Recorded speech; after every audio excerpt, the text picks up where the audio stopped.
Hello all! Karthika మాసం రెండో రోజు కథ చాలా సింపుల్‌గా. ఓం నమః శివాయ. ఒకానొక రోజు ఒక బ్రాహ్మణుడు తీర్థయాత్రల నిమిత్తం అడవి మార్గం ద్వారా ప్రయాణం చేయాల్సొస్తది. ఒక దట్టమైన అడవిలో మర్రి చెట్టు మీద ఆయన 3 బ్రహ్మరాక్షసులను చూస్తాడు. ఆ 3 కూడా ఆయన్ని చంపడానికి వెంబడిస్తాయి.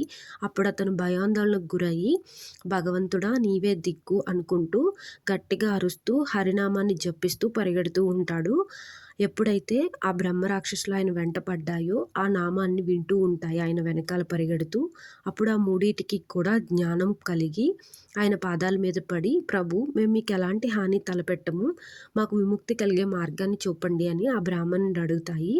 అప్పుడతను మీకిలాంటి గతి ఎలా పట్టింది అని అడుగుతాడు. మొదటివాడు చెప్తాడు, గ్రామాధికారిగా ఉన్నప్పుడు జనాన్ని మోసం చేసి తప్పుడు లెక్కలు వేసి ధనాన్ని సంపాదించానని. రెండోవాడు చెప్తాడు, గుళ్ళో అర్చకుడు అయ్యుండి కూడా దేవుడి దీపం నూనెతో సహా దొంగతనం చేసి వేశ్యలకి ధారపోసానని.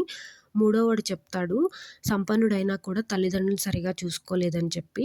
అందుకే ముగ్గురు కూడా చనిపోయాక నరకంలో నానా బాధలు అనుభవించి భూమి మీద బ్రహ్మరాక్షసుల కింద జన్మిస్తారు. అప్పుడు ఈయన ఈ ముగ్గురికి కూడా నాతో రండి అని కావేరీ నది తీరానికి తీసుకెళ్ళి స్నానమాచరించమని చెప్తాడు. ముగ్గురు కూడా స్నానమాచరించాక విముక్తిని పొందుతారు.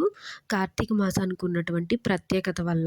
Thanks for watching. ఈ వీడియో నచ్చినట్లయితే కనుక తప్పకుండా సబ్స్క్రైబ్ చేసుకోండి.